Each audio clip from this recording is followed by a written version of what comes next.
Hello everyone, I'm Mr. Göktaş. This is the English reading lesson for 7th grades, and today we will be looking at the book called The Fall of the House of Usher by Edgar Allan Poe. So let's start. His heart is like a poised lute. As soon as it is touched, it resounds. De Béranger. A lute is a musical instrument. If you want to know what it is, you can just search and find a picture. There was no backing out of it. Not that I didn't look for a way. I did my very best, mind you. But Roderick Usher was one of the few people who had the rather dubious honor of calling himself my friend. So let's check the word dubious here and see what it means. It means causing doubt, feeling doubt. After all, Roderick wasn't one for making new friends. He lived a private life, with only his sickly sister to keep him company. My poor friend. All alone in that house. It looked different than I remembered. The house had never been a welcoming place, but now it was almost in ruins. And if Roderick's desperate letter was any indication, the house wasn't the only one falling apart. Welcome, sir. Ah! Oh, hello. Yes, my apologies. I'm here to see... Please follow me. Oh, all right. As I ascended the stairs, I crossed paths with Roderick's doctor. He's a lost cause. It's good to see you, Roderick. Is that you? Oh, thank God you're here. Hello? I didn't think you'd come. You know me better than that. I hardly know you at all these days. Well, I guess it has been a while, hasn't it? Your letter said you'd been ill. A little, yes. But there is more. My sister is very ill. Madeline. Yes. She's wasted away to hardly anything. It's terrible. She's my very last living relative, and not long for this earth, I'm afraid. I'm so... So let's check the meaning of the word relative. I'm pretty sure many of you know this one. It means a person connected with another by ancestry or marriage. So it's somebody that is close to your family. so sorry, Roderick. I'm the one who should be sorry. It's like I'm a scared little boy again. I made you come all this way. It's stupid, really. It's just that I have this fear, this dread, I guess you could say. There's no other word for it. It's terrible. I can't handle it. You understand, there's something very wrong with me, and I need a friend. As it turns out, you're my only one. So in this page we see the desperation of the character. He's confused. It's okay, Roderick. Was that... Madeline, yes. That's probably the last time you'll see her during your stay. Oh dear. I'm so sorry. I told Roderick I would stay a while. I did my best to raise his spirits. Some days it even seemed to work. We spent most of the time in his sitting room, reading from his vast collection of books. All the while, Roderick was like a jittery little puppy, constantly nervous and on edge. While my companionship did seem to help him a little, Roderick's sickness was proving to be infectious. So let's check some words from this page. Companionship. A companion is Let's check with companion, then make it companionship. It's a person or thing that accompanies another. One of the pair of things that go together, a person employed to live with or and assist another. And companionship is basically the name for that. And let's check infectious. It's a passing from one to another in the form of a germ, easily spread to others. It's like a disease, sickness, poisonous. One evening, I heard Roderick singing. And travelers now within that valley, through the red-litten windows see vast forms that move fantastically to a discordant melody, while a rapid, ghastly river through the pale door,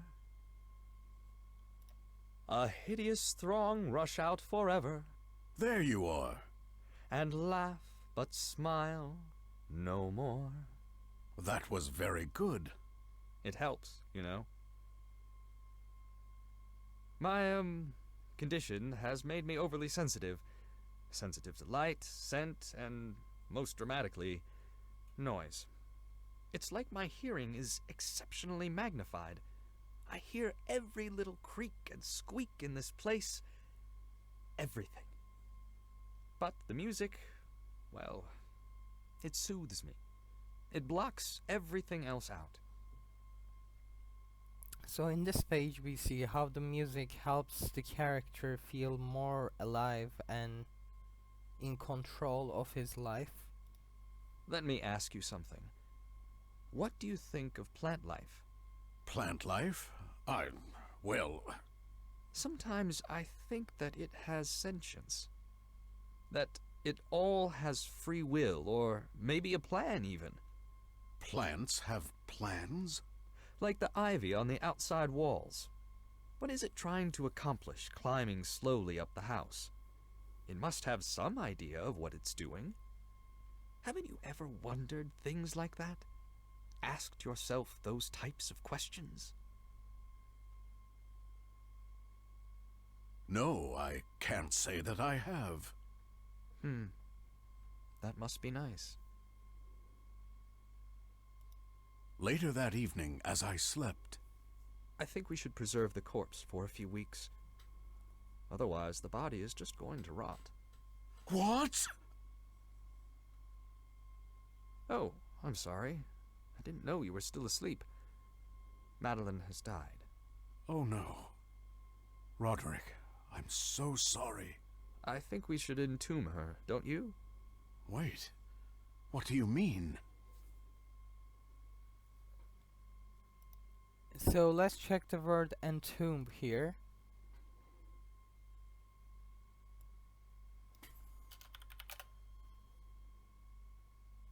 It's basically putting in a coffin. Roderick was distraught. His mind seemed untethered, floating about restlessly. Roderick decided to place Madeline in the abandoned dungeons below the estate. It seemed to me that Roderick couldn't handle his sister's death. Entombing her was like postponing the inevitable. Perhaps having Madeline's corpse here would help him through the grieving process, so he could come to terms with her death.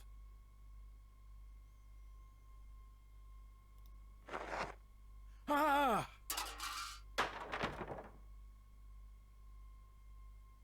Oh God, I didn't mean to. It's all right. It's just the ground is so slick. It's copper, a remnant from an older time, I'm afraid. It's not your fault. Here. I guess I ought to say my goodbyes, then. Oh, my. The resemblance? Yes. You forgot that we were twins? I guess I did. Well, only one thing left to do. The following week, Roderick got worse. What was that? I didn't hear anything. I'd never seen him that nervous before. I know I heard something. At least, I think I did. And for a man like Roderick Usher, that was saying a lot. There was no rest for Roderick that week, and little for me either. I kept hearing noises.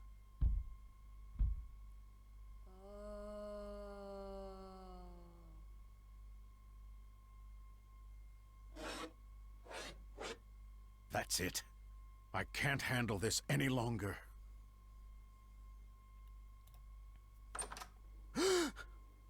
Roderick, you startled me. I take it you can't sleep either? Have you seen it? The wind? The plants? They're coming to life out there. It's a storm, Roderick. Nothing more. We need to calm down. This has gotten completely out of hand. Let's read something to distract ourselves, Let's continue Mad Tryst. It's a favorite of yours, right? Let's check in on... what was his name? Ethelred. That's right. I believe we last saw him at the dwelling of the hermit. Fearing the rising of the tempest, Ethelred uplifted his mace outright. Then brought it down with all his might. Did you just hear something? Anyway, where were we? The good champion Ethelred was disappointed to see no sign of the evil hermit. But instead of the hermit, a fierce dragon rose to meet Ethelred. That was when he saw the magic shield on the wall. There was an inscription on the shield. It read, "Who entereth herein, a conqueror hath been. Who slayeth the dragon, the shield he shall win." Ethelred charged bravely at the menacing beast, eager to claim the magic shield as his prize. So as you can see, if somebody defeats the dragon, the shield will be theirs. So the champion is trying his best to destroy and diminish the dragon.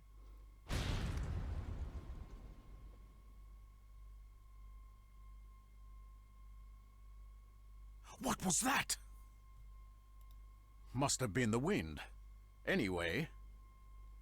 And now, the champion, having defeated the terrible dragon, went forth to claim his prize.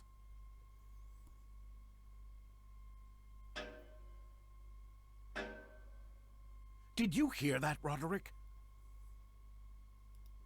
Do I hear it? Of course I hear it. I've been hearing it for days. This is our fault, you know. This is because of us. We put her in that tomb. Alive.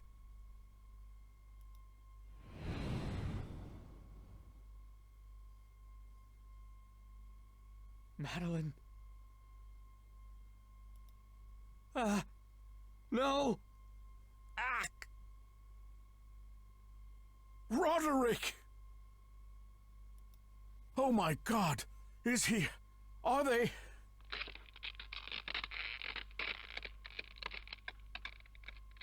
dead?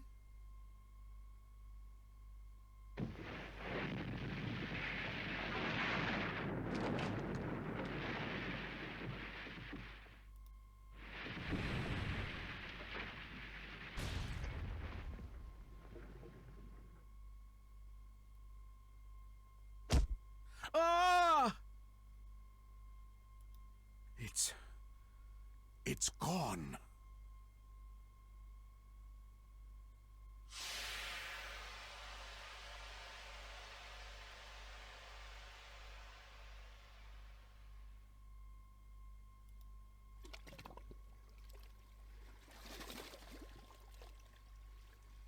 Goodbye, Roderick.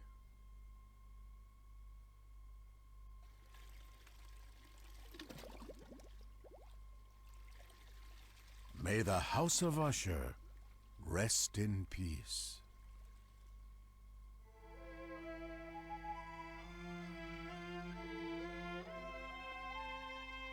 Thank you guys for watching this, and before we end, I would like to say one last thing. The saying rest in peace is commonly used in the language when somebody dies. So if you go to a funeral or a place like that, you can say this one.